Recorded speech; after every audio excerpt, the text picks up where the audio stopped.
رات کے وقت قرآن مجید کی صرف یہ ایک آیت 33 بار پڑھ لو، 3 دن کے اندر اندر آپ کو بڑی خوشخبری ملے گی۔ ہر مسئلہ، ہر پریشانی فوری ختم ہو جائے گی انشاءاللہ۔ بسم اللہ الرحمن الرحیم۔ محترم ناظرین، آج کا وظیفہ بہت ہی خاص ہے اور اس میں ایک قرآن مجید کی چھوٹی سی سورت کا عمل ہے۔ آج کی اس ویڈیو میں ہم جو عمل آپ کو بتائیں گے، یہ خاص وظیفہ قرآن پاک کی ایک چھوٹی سی سورت کی صرف ایک آیات پر مشتمل ہے اور آپ نے اس عمل کو لازمی کرنا ہے۔ انشاءاللہ تعالی اس عمل کو کرنے سے آپ کے پاس اتنا پیسہ اور اتنا مال و دولت آ جائے گا۔ اگر آپ غریب ہیں، آپ کے گھر کے مالی حالات ٹھیک نہیں ہیں، تو آپ کے گھر کے مالی حالات اس قدر بہتر ہو جائیں گے کہ آپ کے جتنے بھی رشتہ دار ہیں وہ آپ کو دیکھتے ہی رہ جائیں گے۔ یہ خاص وظیفہ ہماری بہت سی بہنوں اور بھائیوں کو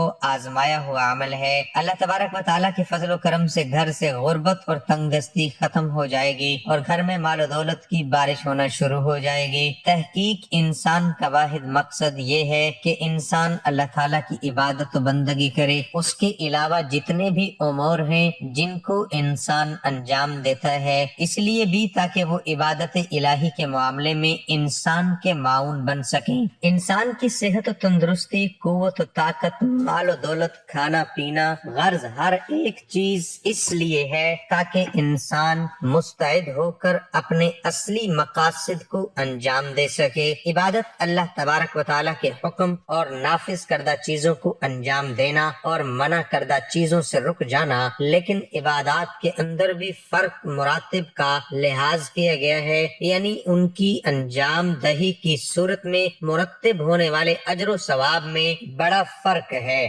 چنانچہ کچھ امور ایسے ہیں جن کی فضیلت و اہمیت اور اجر و ثواب بہت زیادہ ہے، اور کچھ ایسے ہیں جن کا اجر و ثواب دیگر عبادتوں کی نسبت کچھ کم ہے۔ نفل عبادات میں تہجد کی نماز قبولیت کی ضامن ہے۔ نماز تہجد قربت الہی کا ذریعہ ہے۔ یہ نماز خوشنودی رب کا باعث ہے، اس سے حسنات میں اضافہ ہوتا ہے، گناہ معاف ہوتے ہیں اور درجات بلند ہوتے ہیں۔ نماز تہجد سے محبت الہی کا حصول ہوتا ہے۔ یہی وجہ ہے کہ اس کی توفیق انہی چند افراد کے دامن میں آتی ہے جو اللہ کے پسندیدہ افراد ہوتے ہیں۔ ناظرین اکرام، آج ہم آپ کو ایسی صورت کا وظیفہ بتائیں گے کہ بے روزگاروں نے کیا تو اللہ تعالیٰ نے ان کے لیے نوکری کا وسیلہ بنا دیا، کاروباری حضرات نے کیا تو ان کے پاس گاہکوں کی لائن لگ گئی۔ یہ وظیفہ آپ نے صرف نماز فجر کے بعد کرنا ہے۔ اگر اس وظیفے کو احسن طریقے سے کر لیتے ہیں تو انشاءاللہ آپ کے جو رزق کے مسائل وہ حل ہونا شروع ہو جائیں گے۔ انشاءاللہ رزق کا مسئلہ حل ہو جائے گا، رزق کی رکاوٹیں بندشیں دور ہو جائیں گی۔ یہ ایک ایسی صورت ہے جن لوگوں نے بھی پڑھا اللہ تعالیٰ نے اسے غنی بنا دیا، جن لوگوں نے بھی اس کو کیا ان کے کاروبار خوب پھلے پھولے ہو گئے۔ آج آپ کے لیے یہ وظیفہ لے کر آئے ہیں، قرض کے بوجھ تلے دبے انسان اس کو کریں، انشاءاللہ آپ کامیاب ہوں گے، لیکن ظاہری اسباب آپ نے لازماً تیار کرنے ہیں۔ ویسے تو یہ وظیفہ آپ کو کسی بھی نماز کے بعد کر سکتے ہیں، لیکن نماز عشاء کے بعد زیادہ بہتر رہے گا۔ اس وظیفے کو لڑکیاں بھی کر سکتی ہیں، بہنیں، بھائی، بزرگ سب اس وظیفے کو کر سکتے ہیں۔ اس وظیفے کو آپ ایک دوسرے کے لیے بھی کر سکتے ہیں، بھائی بہنوں کے لیے کر سکتی ہیں، بہنیں بھائی کے لیے کر سکتے ہیں، والدین بچوں کے لیے کر سکتی ہیں۔ یہ وظیفہ سورۃ فاتحہ کی ایک آیت کا وظیفہ ہے۔ مشائخ اور بزرگان دین کہتے ہیں، رزق کے اندر جو کامیابی چاہتا ہے، جو دین اور دنیا کے اندر ترقی چاہتا ہے اور جو رزق کے اندر برکت چاہتا ہے، اس صورت کو اپنا لے۔ آپ نے یہ کرنا ہے کہ کوئی ایک ٹائم مقرر کر لیں۔ اس وظیفے کو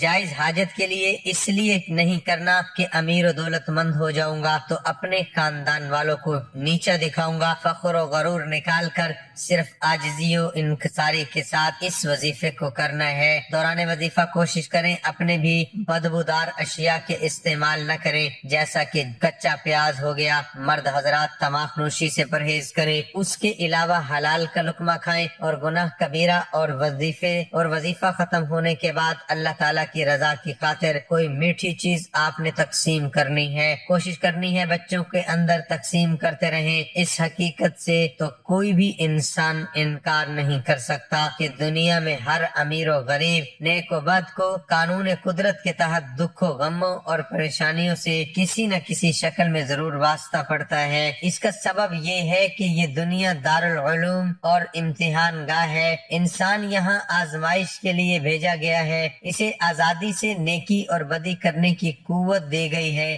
وہ نیکی کرنے کی صورت میں اجر و ثواب کا حقدار پاتا ہے، لیکن نافرمانی کی صورت میں عذاب و سزا کا مستحق ٹھہرتا ہے۔ غربت و تنگ دستی اور امارات و خوشحالی بھی اس دنیا کے دارالعلوم ہونے کا ایک حصہ ہے۔ یہاں دو قسم کے لوگ رہتے ہیں، ایک وہ جو آسودہ حالت اور دولت مند ہے اور ہر قسم کی آسائش و آرام سے بہرہ ہے، دوسرے وہ جو غربت و مفلوق الحال ہے اور زندگی کی بنیادی ضروریات سے بھی محروم ہے۔ مصیب العلام انہیں ڈستے رہتے ہیں اور ان کی زندگی انہیں دکھوں اور تکلیف سے لڑتے ہوئے گزر جاتی ہے۔ انسان کسی بھی گروہ سے تعلق رکھتا ہے، اسے دکھوں سے مفر نہیں ہوتا۔ یہ الگ بات ہے کسی کو کم اور کسی کو زیادہ دکھوں سے واسطہ پڑتا ہے اور پھر اسے زندگی گزارنا ایک پہاڑ نظر آنے لگتی ہے۔ وہ چاہتا ہے کہ مصائب سے چھٹکارا حاصل کرے اور وہ اس دکھ بھری دنیا کے سمندر میں کسی حقیر سے پانی کی طرح بہنے کے باوجود ہاتھوں پاؤں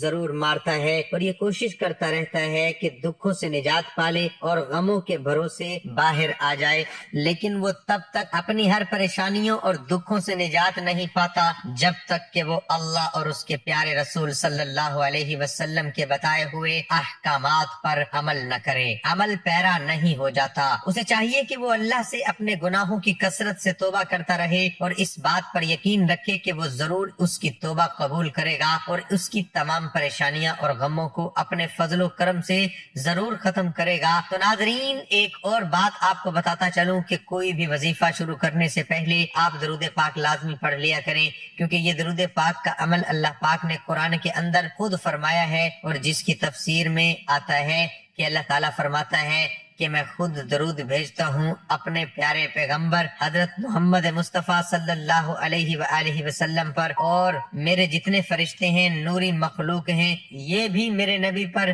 سب مل کر درود پڑھتے رہیں گے۔ اللہ تعالیٰ فرماتا ہے کہ اے ایمان والو، تم بھی میرے نبی حضرت محمد مصطفیٰ صلی اللہ علیہ وسلم پر درود پڑھو۔ یہ میرے اللہ پاک کا ہمیں واضح حکم ہے اور یہ کام، یہ عمل اللہ کی ذات خود بھی کرتی ہے۔ قرآن پاک سورہ احزاب میں ارشاد باری تعالیٰ ہے کہ ترجمہ، بے شک اللہ اور اس کے فرشتے نبی پر درود بھیجتے ہیں، اے ایمان والو ان پر درود اور خوب سلام بھیجو۔ حضرت ابو طلحہ انصاری رضی اللہ تعالی عنہ فرماتے ہیں، ایک دن حضور اکرم صلی اللہ علیہ وسلم تشریف لائے اور بشاشت چہرہ اقدس میں نمایاں تھی۔ ارشاد فرمایا، میرے پاس حضرت جبرائیل علیہ السلام آئے اور کہا، اللہ کا رب، اور کہا آپ کا رب عز و جل فرماتا ہے، کیا آپ راضی نہیں کہ آپ کی امت میں جو کوئی آپ پر درود بھیجے میں اس پر 10 بار درود بھیجوں گا، اور آپ کی امت میں کوئی آپ پر سلام بھیجے میں اس پر 10 بار سلام بھیجوں گا۔ حضرت عبداللہ بن مسعود رضی اللہ تعالی عنہ سے روایت ہے، حضور پر نور صلی اللہ تعالی علیہ وسلم نے ارشاد فرمایا، قیامت کے دن مجھ سے سب لوگوں میں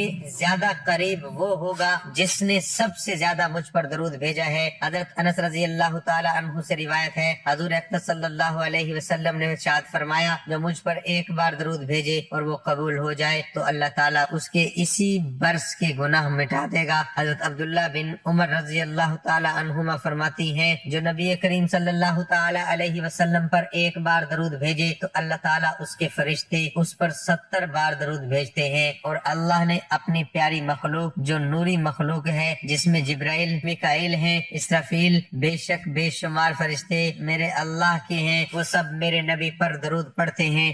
تو اللہ رب العزت فرماتے ہیں کہ میں بھی، میرے تمام نوری مخلوق، فرشتے بھی اور آپ میں بندوں کو بھی حکم دے رہا ہوں کہ جو مجھ کو مانتے ہیں، جو میرے نبی صلی اللہ علیہ وسلم پر ایمان لے کر آئے ہیں، ان کو بھی حکم دے رہا ہوں کہ یہ عمل تم بھی کرو۔ وہ عمل کون سا ہے؟ اور وہ عمل یہ ہے کہ درود پاک پڑھو۔ اسی طرح درود شریف کے فضائل میں سے ایک اہم فضیلت یہ بھی ہے کہ درود شریف کے بغیر کوئی بھی دعا قبول نہیں ہوتی۔ حضرت سعید بن مسیب رضی اللہ عنہ، حضرت عمر رضی اللہ عنہ کا قول قول نقل کرتی ہیں، مجھے یہ بات پہنچی ہے کہ جب تک کسی دعا کے ساتھ حضور اکرم صلی اللہ علیہ وسلم پر درود پاک نہ پڑا ہو وہ زمین و آسمان کے درمیان معلق رہتی ہے۔ سیدنا جابر بن عبداللہ رضی اللہ عنہما سے روایت ہے کہ نبی پاک صلی اللہ علیہ وسلم ممبر پر جلوہ افروز ہوئے، جب پہلی سیڑھی پر چڑھے تو فرمایا آمین، پھر دوسری پر چڑھے تو فرمایا آمین، پھر تیسری پر چڑھے تو فرمایا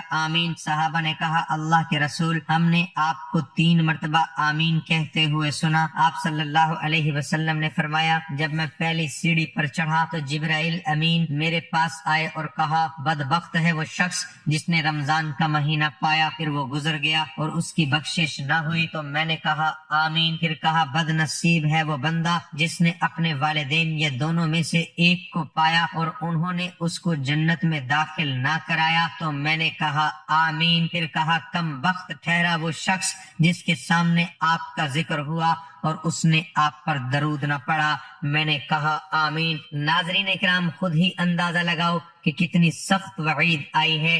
اللہ کا حکم ہے اور اللہ کے حکم کو لے کر آنے والا سارے فرشتوں کا سردار فرشتہ حضرت جبرائیل امین علیہ السلام ہے، اور جس ہستی کے پاس وہ فرشتہ آتا ہے وہ سارے نبیوں کا امام ہے۔ اب میرے نبی آمین کہہ رہے ہیں اور اللہ کا حکم ہے جبکہ جبرائیل لے کر آنے والا ہے۔ اب اس کے اندر کوئی شک و شبہ باقی نہیں ہے کہ وہ دعائیں قبول ہو چکی۔ میرے بھائیوں اور بہنوں، میرے نبی پاک صلی اللہ علیہ وسلم پر درود پڑھنا عین عبادت ہے۔ دیکھو اللہ نے 2 فرشتے تعینات کیے ہیں، ایک دائیں اور ایک بائیں، اور جب درود انسان پڑھتا ہے تو یہ دونوں فرشتے لکھنا شروع کر دیتے ہیں۔ یہ واحد عمل ہے۔ کسی نے پوچھا کہ نیکیوں والے فرشتے کی تو سمجھ آتی ہے کہ وہ نیکیاں لکھے گا، جبکہ برائیوں والا کیا لکھتا ہے؟ آپ نے فرمایا جب درود پڑھا جاتا ہے تو وہ برائیاں مٹانا شروع کر دیتا ہے۔ تو اس لیے میرے بھائیوں، میرے نبی پاک صلی اللہ علیہ وسلم کی بڑی عزت اور شان اور وقار ہے۔ ناظرین اکرام، اب وظیفے کی طرف چلتے ہیں۔ تو آپ نے سب سے پہلے تو عشاء کی نماز پڑھنی ہے، اس کے بعد وہیں اتحیات کی حالت میں ہی بیٹھ کر 1 مرتبہ اعوذ باللہ من الشیطان الرجیم پڑھنا ہے، اس کے بعد 1 مرتبہ بسم اللہ الرحمن الرحیم پڑھنا ہے، اور اس کے بعد اول و آخر کم سے کم بھی 3 مرتبہ درود شریف پڑھیں۔ کوشش کریں کہ تعداد زیادہ ہو۔ درود پاک پڑھ کر الحمدللہ شریف یعنی سورۃ فاتحہ جو ہے اس کو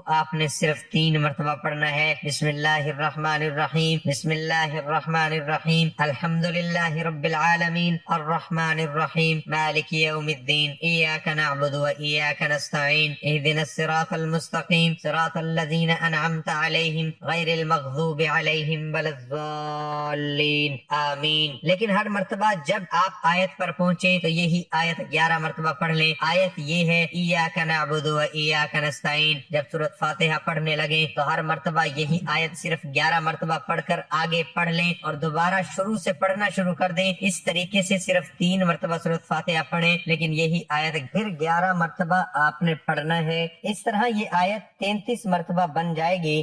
جب یہ اکیلی آیت 33 بار ہو جائے گا تو باقی سورۃ فاتحہ 3 بار ہو جائے گی۔ اس کے بعد سورۃ اخلاص 11 مرتبہ پڑھیں، پھر بسم اللہ الرحمن الرحیم، قل هو اللہ احد اللہ الصمد لم یلد ولم یولد ولم یکن لہ کفوا احد۔ اور جب آپ یہ عمل کریں اول و آخر کم سے کم بھی 3 بار درود شریف کے ساتھ پڑھیں، پھر اس کے بعد اللہ پاک سے دعا مانگے۔ یہ ایسا وظیفہ ہے کہ انشاءاللہ آپ کی کوئی بھی دعا رد نہیں ہوگی۔ یہ انتہائی طاقتور اور آزمودہ وظیفہ ہے، یہ بہت ہی مجرب وظیفہ ہے۔ میں نے سوچا کہ یہ تحفہ اپنے ناظرین کو بھی دے دوں، کیونکہ اس دور میں کافی لوگ پریشان ہیں، روپے پیسے کی کمی ہے۔ انشاءاللہ العزیز اللہ رب العزت آپ کو بھی اپنے فضل و کرم سے اس مالی تنگ دستی سے نجات دے گا انشاءاللہ، اور خوشخبری ملے گی۔ اور یہ عمل ایمانداری کے ساتھ اور مکمل یکسوئی کے ساتھ کرو۔ اللہ تعالی ہم سب کا حامی و ناصر ہو۔